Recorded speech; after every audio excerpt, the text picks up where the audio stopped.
자, 오늘은 영접하는 자에게 주시는 선물, 영접하는 자에게 주시는 선물이라는 제목을 가지고 말씀을 나누도록 하겠습니다.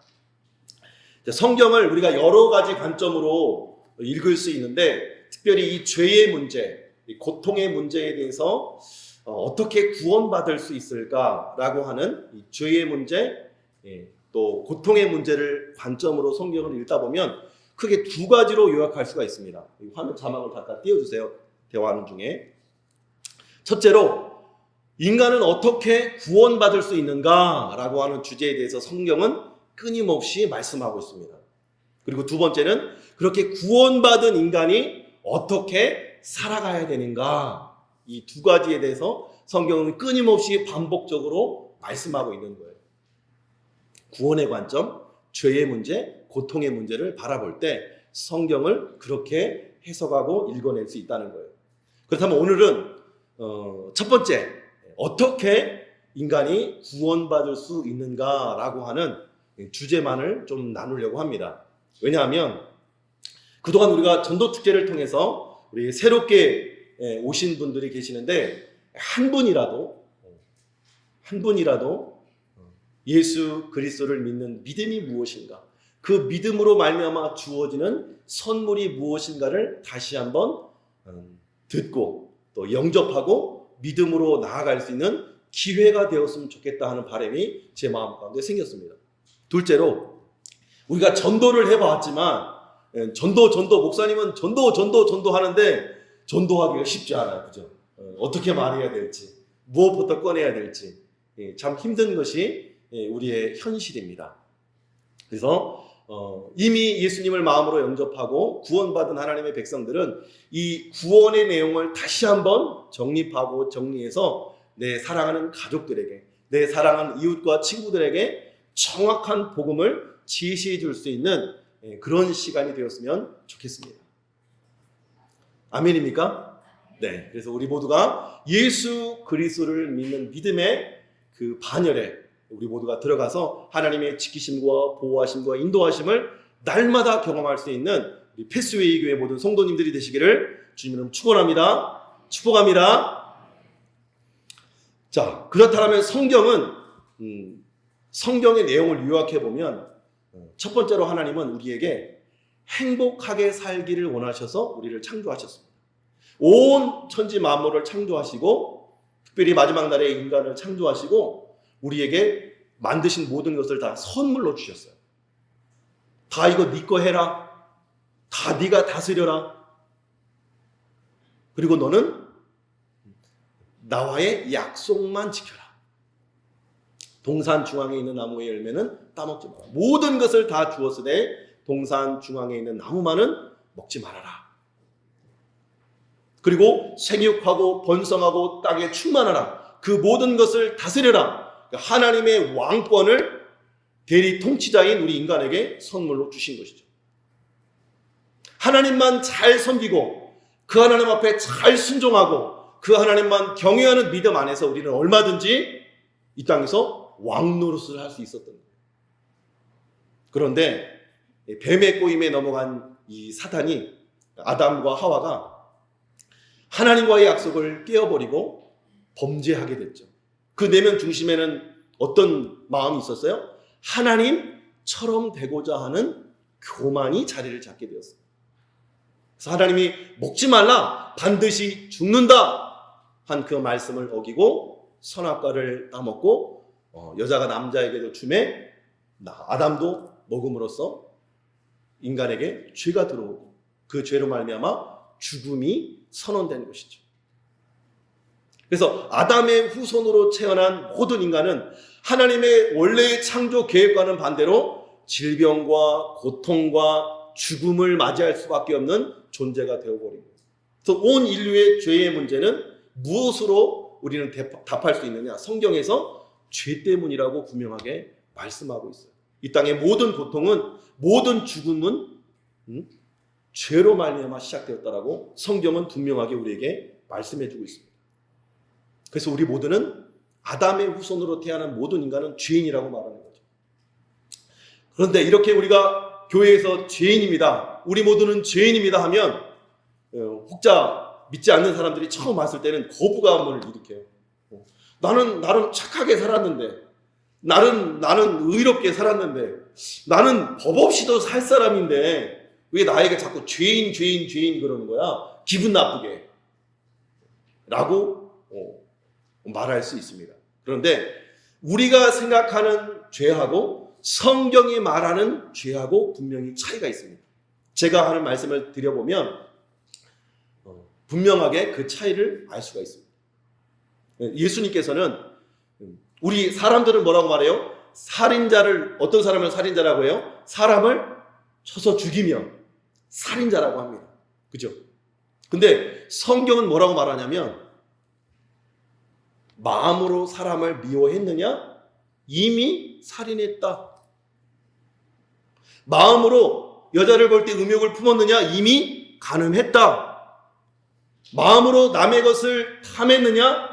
그러면 이미 도둑질했다. 마음과 생각만으로 품은 죄 역시도 하나님 앞에서는 죄라고 선언하고 있는 거예요. 이 말씀의 근거에서 우리 한번 읽어볼까요? 요한 1서 3장 15절 한번 다 함께 읽어볼게요. 시작.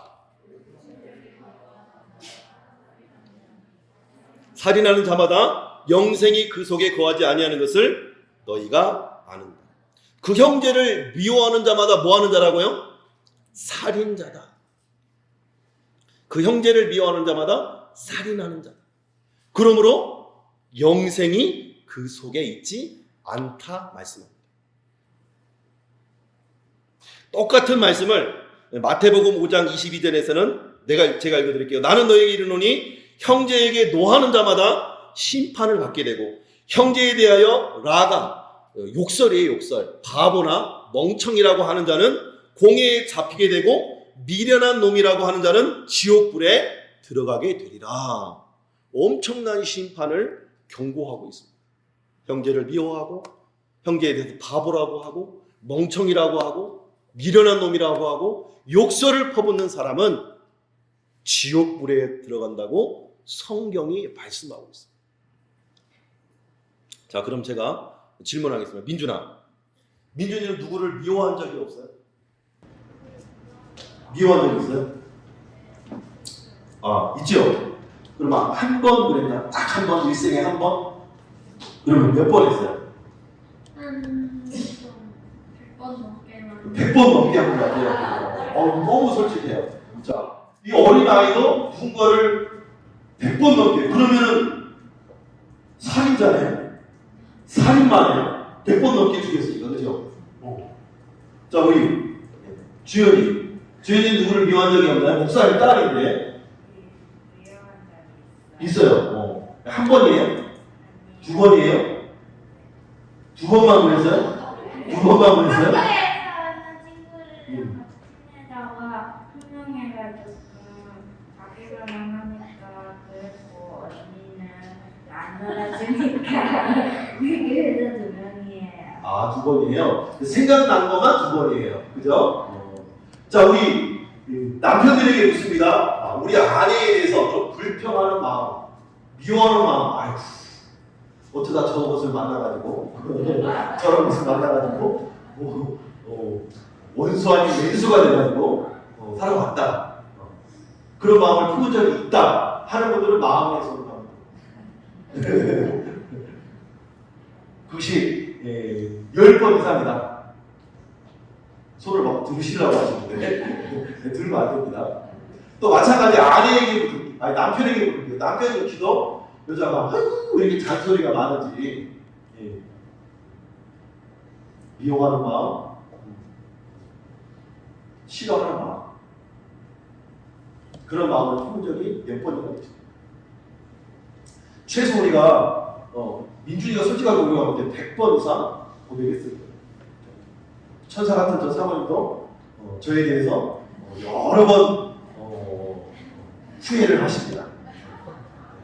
저 역시도 마찬가지예요.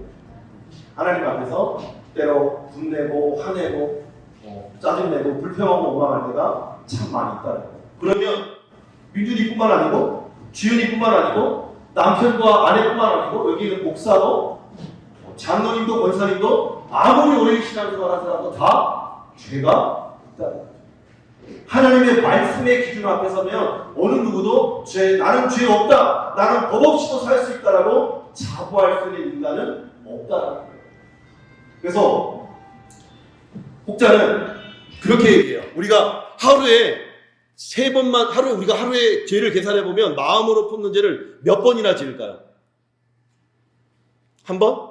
3번? 10번? 수십 번도 하루에 마음이 들쑥날쑥하지 않나요? 그죠? 오늘 아침에 오면서 아이들이랑 싸우진 않았나요? 큰 소리를 내진 않았나요? 일찍 좀 준비하라니까 빨리빨리 좀 못해? 교회 나와서 할렐루야 안녕하세요. 그런 것들이 우리의 현실이라는 거죠. 그죠? 제가 양보하고 하루에 3번씩만 죄를 짓는다고 계산을 해봤어요. 열일이면 30번, 100일이면 100번. 그죠? 아니, 300번인가요? 100일이면 300번. 1년이면 1095번. 10년이면 10,000번. 100년이면 10만 번. 아무리 적게 잡아도 우리가 일평생 최소 미니멈으로 잡아도 10만 번은 죄를 짓다가 죽는다는 거예요. 그런데 성경은 그래서 우리 사람을 인하여 뭐라고 말하냐면 의인은 없나니 하나도 없다. 그리고 로마서 3장 23절에 보면 우리 다 함께 읽어볼게요. 시작.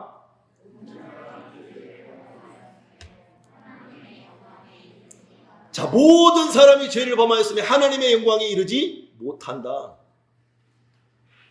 하나님의 법에 의하면 이 세상에 죄 없는 사람은 단 한 명도 없다고 말씀하고 있는 거예요. 그래서 성경은 인간에 대해서 정확하게 모든 사람은 죄인이다라고 정의를 내려주는 것이죠. 아무리 착한 일을 많이 하고 아무리 성품이 좋고 아무리 선행을 많이 한다 할지라도 하나님의 말씀의 법의 기준에 잣대를 대면 다 죄인이라는 거예요.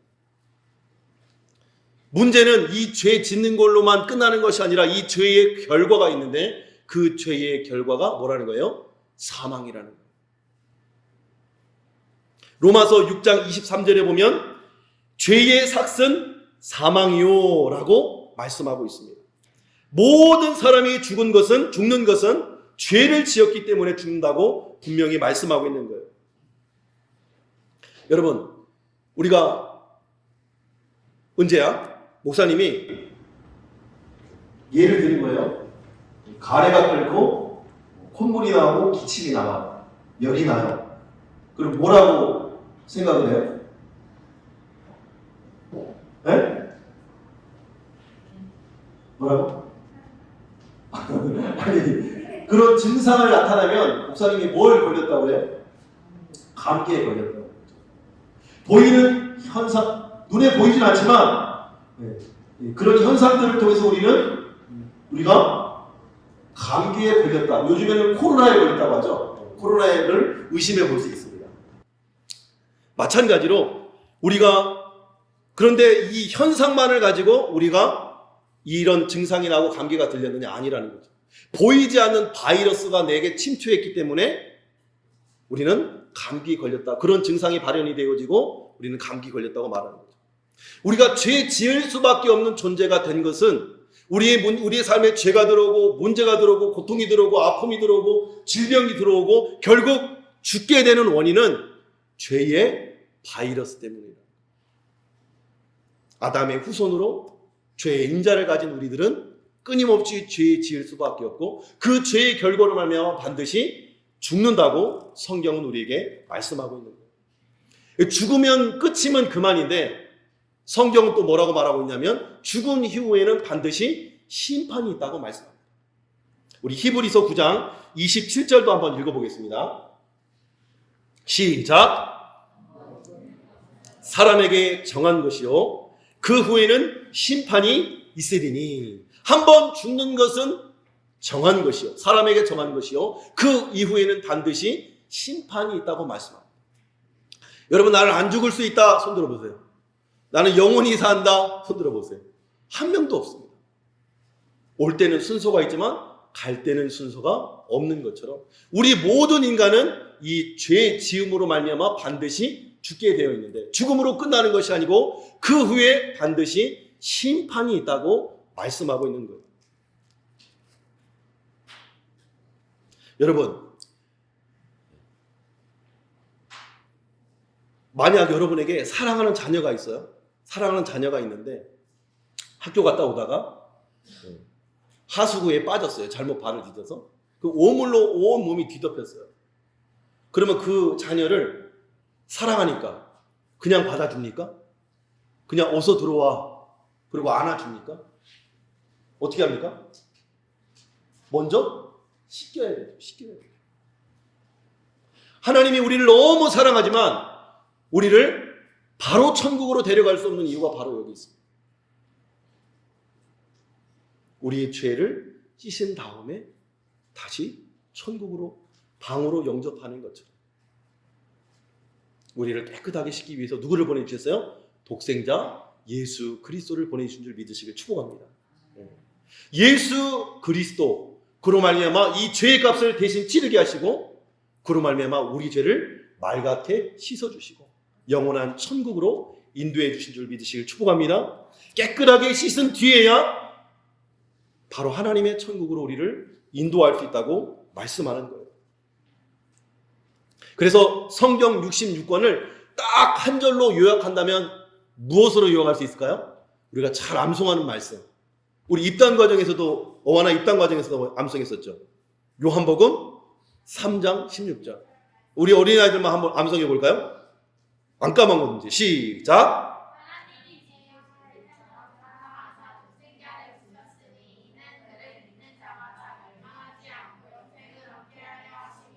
아멘. 다 외웠어요. 그죠? 우리 다 함께 한번 외워볼까요? 시작. 하나님이 세상을 이처럼 사랑하사 독생자를 주셨으니 이는 그를 믿는 자마다 멸망하지 않고 영생을 얻게 하려 하십니다. 아멘. 너무나 중요한 말씀이기에 교회 이 광고판에 보면 항상 하나님이 세상을 이처럼 사랑하사 독생자를 주셨으니 이는 그를 믿는 자마다 멸망하지 않고 영생을 얻게 하려 하십니다. 이 말씀은 안 믿는 사람도 다 알고 있을 정도로 유명한 말씀이에요.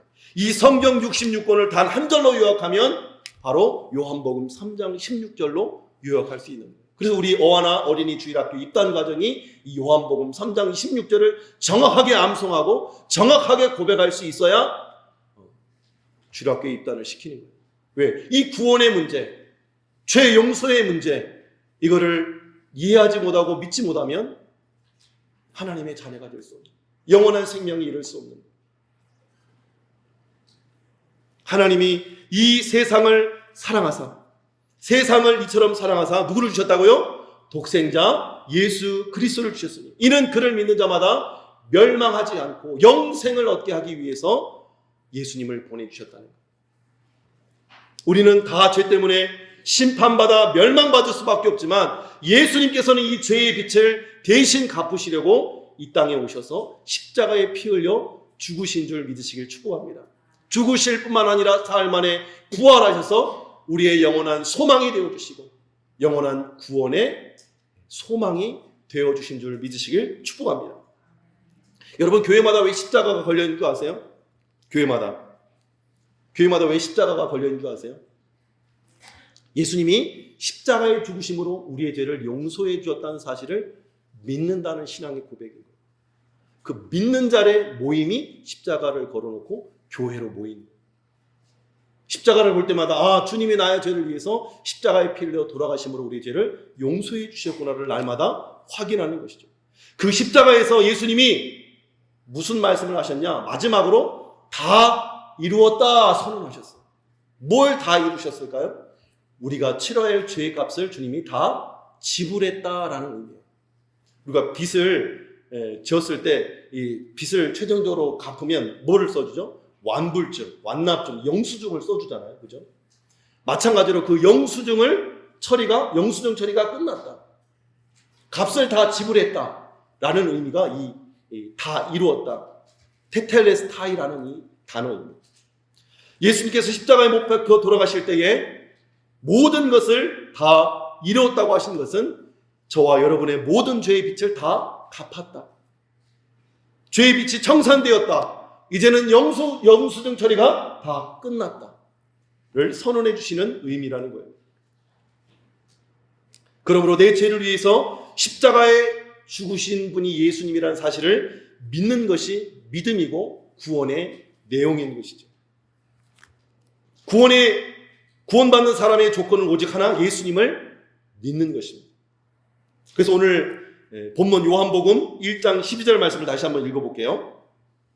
요한복음 1장 12절 시작. 영접하는 자, 곧 그 이름을 믿는 자들에게는 하나님의 자녀가 되는 권세를 주셨으니. 아멘. 자, 성경에서 구원받는다는 말 앞에 반드시 조건이 따라오는데 그 조건이 무엇이냐? 믿는 자입니다. 오늘 본문 말씀에서는 영접하는 자, 곧 하나님을 믿는 자, 예수님의 이름을 믿는 자라고 되어 있습니다. 영접한다라는 의미를 우리가 보다 쉽게 이해하려면 우리가 새 가족이 들어오면 등록하잖아요. 등록을 하면 일정 기간이 지나면 제가 전화 신방을 통해서 언제 우리 등록 신방을 받읍시다 하고 이제 권면을 드린단 말이에요. 그리고 날짜가 돼서 약속을 잡고 그 가정에 신방을 하게 되면 그분이 저를 나와서 어떤 분은 엘리베이터 1층까지 내려와서 저를 막 영접해 주십니다. 맞아 주시는 거죠. 환영해 주시는 거죠. 영접이라는 단어가 바로 이 의미를 담고 있어요. 대통령이 바뀌거나 우리나라 대통령이든 해외 대통령이 바뀌면 해외를 순방하잖아. 대통령이 올 때에 군악대들이 나팔 빵빠레를 울리면서 그들을 대통령과 정부 요인들이 그들을 영접하고 맞이합니다. 환영한다는 것이죠. 만약에 테러범이나 마약 사범이 입국한다고 할 때는 우리 어떻게 합니까? 막아서도 제지하고 다시 돌려보내고 추방시키죠. 영접의 반대는 거부하고 추방한다는 의미가 담겨 있고, 영접한다는 것은 받아들이고 환영한다는 의미를 담고 있는 거예요. 보다 더 깊은 의미로 들어가면 예수님의 인격과 성품을 내 안에 모시고 받아들이는, 그것까지 나아가는 것을 이 영접이라고 합니다. 아주 쉽게는 예수님을 환영하고 하나님을 내 마음의 기쁨으로 맞이해 드리는, 그것을 영접이라고 말하는 거예요. 그래서 이 영접하는 자는 누구를 믿는 거예요? 하나님을 믿는 거라고 말씀합니다. 그래서 요한계시록 3장 20절 말씀에도 보면 볼지어다 내가 문 밖에 서서 두드리노니 누구든지 내 음성을 듣고 문을 열면 내가 들어가 그와 더불어 먹고 그와 더불어 마시리라 라고 말씀하고 있습니다. 우리의 마음 문을 열면, 하나님의 말씀을 듣고 마음 문을 열고 그분을 받아들이고 영접하기만 하면 하나님께서 우리 안에 오셔서 우리와 먹고 우리와 마시며 우리를 다스려 주시고 우리를 지켜주시고 인도해 주시고 보호해 주신다고 말씀하고 있는 거예요. 그래서 오늘 말씀의 제목처럼 영접하는 자에게 주시는 선물이 무엇이냐? 하나님의 자녀가 되는 권세를 주셨다고 말씀합니다. 자, 영접하는 자에게 주시는 선물이 뭐라고요? 따라서 봅시다. 하나님의 자녀가 되는 권세. 여러분, 자녀가 되는 권세가 뭔 줄 아세요? 자녀가 된다는 의미. 여러분, 아기가 태어나자마자부터 아이고 어머님 저를 낳아주셔서 고생 많으셨습니다. 앞으로 제가 효도를 많이 하고 맛있는 거 잘 사드리겠습니다 라고 성숙한 고백을 합니까? 아니죠. 응애 하고 울 뿐입니다. 똥 싸고 오줌 싸고 울고 먹고 자고 밤낮 새벽마다 엄마를 깨우고 아빠를 깨우고 못 살게 굽니다. 그런데 아빠 엄마는 어떻게 하십니까? 그가 내 자녀이기 때문에 지키고 돌보고 입히고 먹이고 기저귀를 갈아채우고 그에게 필요한 모든 것을 다 공급해 주는 것이죠. 마찬가지로 우리가 하나님을 영접하여 하나님의 자녀가 되었다는 사실은 하나님이 내 아빠, 아버지가 된다는 사실입니다. 그분이 우리에게 주시는 모든 은혜와 사랑을 공급받는다는 의미를 포함하고 있는 거예요. 그래서 가끔 우리 아이들은 다이소를 좋아해요. 다이소. 문방구를 좋아하고 문방구만 가면 무슨 천국에 온 것 같은 그런 기쁨을 누리는데 어느 날은 지갑을 안 갖고 옵니다. 지갑을 안 갖고 왔어요. 그리고 자기가 사고 싶은 걸 사달라고 합니다. 그래서 왜? 너 돈 있잖아. 네 돈 갖고 와서 사야지. 이러면 엄마니까 내 아빠니까 사줘야지. 이 권리가 자녀에게 있는 거예요. 아빠 엄마가 죽으면 이 자녀의 아빠 엄마의 유산이 누구에게 상속이 되는 거예요? 자녀의 것이 되는 거예요. 하나님이 소유한 천국의 상속자가 누구예요? 예수 그리스도를 믿고 영접하는 자. 자녀에게 주신 선물이고 권세가 천국인 거예요. 예수 이름으로 구하는 것마다 모든 것을 다 주시는 분이 하나님이시라는 거예요. 육신의 부모는 한계가 있죠. 얼마 전에 어떤 분이 오셔가지고 애기 엄마, 애기들을 둘 낳은 친구들이 주중에 저를 찾아왔어요. 그래서 유아실에서 그런 애기 키우는 이야기들도 하고 담소를 나누던 중에 언젠가 제가 그런 얘기를 말씀을 통해서 나눈 적이 있었어요. 부모님이 자녀를 아무리 사랑해도 해줄 수 있는 한계가 있다는 거예요. 육신의 부모는. 그죠?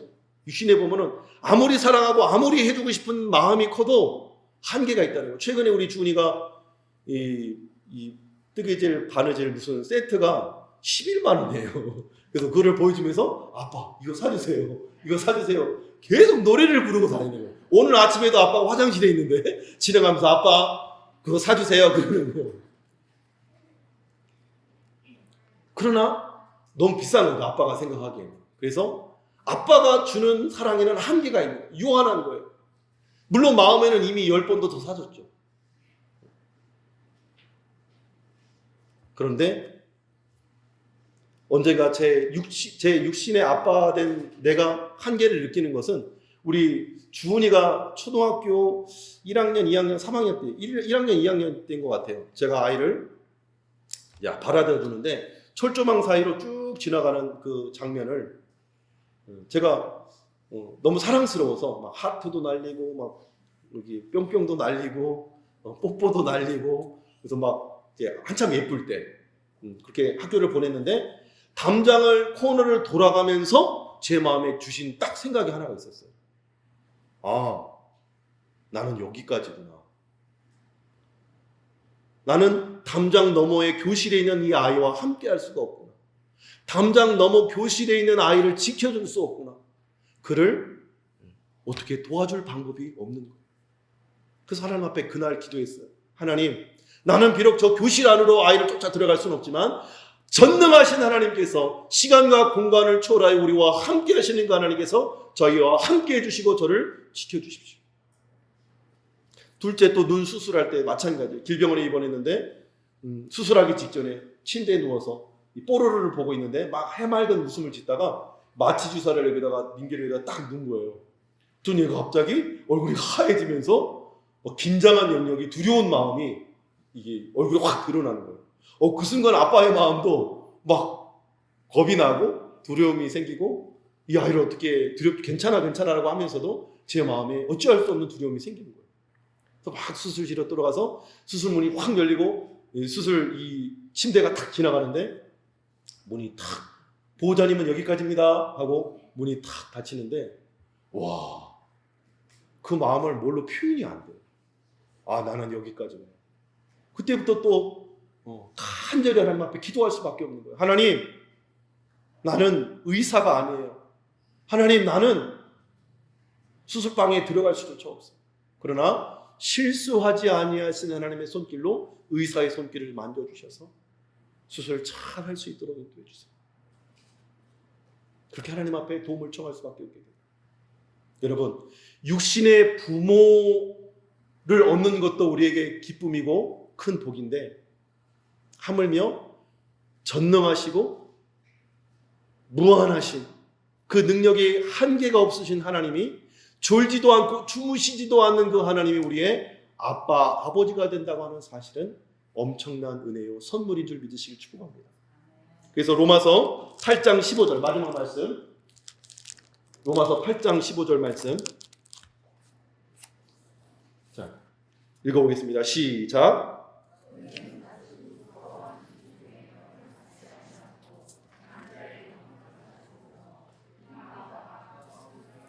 아빠, 아버지라 부릅니다. 영접하는 자, 예수 그리스도를 마음으로 영접하는 저와 여러분 한 사람 한 사람에게 하나님은 우리의 아빠, 아버지가 되어주셔서 보호자가 되어주시고 인도자가 되어주시고 무한한 능력으로 영원토록 우리의 필요를 채워줄 수 있는 분이 하나님이라는 거예요. 바라기는 그 하나님이 저와 여러분의 인생길에서 일평생 아빠, 아버지가 되어줄 수 있기를 주님의 이름으로 축복합니다. 축복합니다.